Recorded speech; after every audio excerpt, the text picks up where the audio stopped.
લીંબડી ખાતે સમસ્ત બાબર સમાજના 10મા સમૂહલગ્ન સમારોહનું આયોજન કરાયું હતું। સમૂહલગ્ન એટલે કે એક જ સ્થળ અને સમય અનેક યુગલોનો સામૂહિક લગ્નનું સુંદર આયોજન, જે આર્થિક બચત અને દેખાદેખી રોકવા માટે આશીર્વાદ રૂપ છે। જો અમે કહીએ તો જરા પણ અતિશય યોગતી નથી, ત્યારે લીંબડી નવા કબીર આશ્રમ ખાતે સુરેન્દ્રનગર જિલ્લા તથા બાવળા, બગોદરા, ધોળકા, વિરામગામ, સાણંદ, ધંધુકા તાલુકા અન્ય જોડાયેલા સમસ્ત બાબર સમાજના 10મા સમૂહલગ્ન સમારોહનું સુંદર આયોજન કરવામાં આવ્યું। સમૂહલગ્નમાં કુલ 12 યુગલો જોડાયા।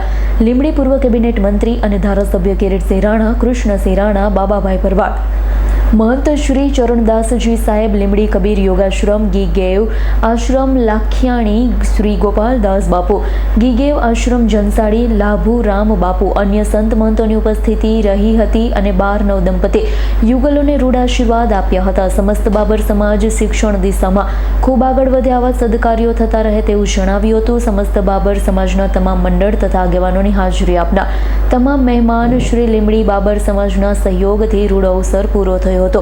સમૂહ લગ્નના ભૂદેવાચાર્ય શ્રી ધર્મેન્દ્ર કુમાર યાજ્ઞિક હતા।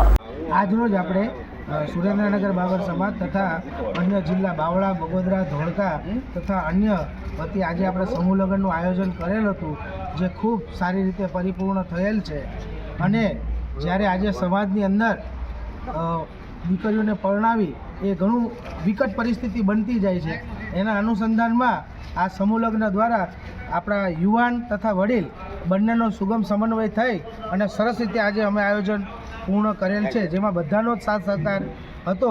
અને આવી રીતે સમાજની અંદર વારંવાર આવા કોઈને કોઈ કાર્યક્રમો થતા રહે અને આ એક પેઢીથી બીજી પેઢી સુધી સારી રીતે જાય અને સાથે સાથે દીકરીઓમાં અને દીકરાઓમાં સમાજની અંદર શિક્ષણ કાર્ય પ્રત્યે અભિગમ વધે એવી અમારી શુભકામના અને બધા જ આ રીતે પ્રોત્સાહિત થાય એવું ભગવાન શ્રી મેહુર દાદાને પ્રાર્થના। સુરેન્દ્રનગર જિલ્લા તથા તેની સાથે જોડાયેલ સમસ્ત બાબર સમાજ તરફથી આજ રોજ તારીખ 20/2/26ના રોજ 12 નવયુગલના સમૂહ લગ્નનું આયોજન કરવામાં આવેલ હતું, જેની અંદર સમાજના દરેક ભાઈઓએ બહુ ખૂબ પોતાની હોમ શક્તિથી ટેકો આપી અને આ સમૂહ લગ્ન અમારા પરિપૂર્ણ થયેલ છે, તે બદલ આખા બાબર સમાજનો અમે ખૂબ ખૂબ આભાર માનીએ છીએ। કલ્પેશ વાઢેરનો રિપોર્ટ, S9 ન્યૂઝ, સુરેન્દ્રનગર। અમારી તમામ માહિતીથી અપડેટ રહેવા માટે જોડાયેલા રહો S9 ન્યૂઝ સાથે।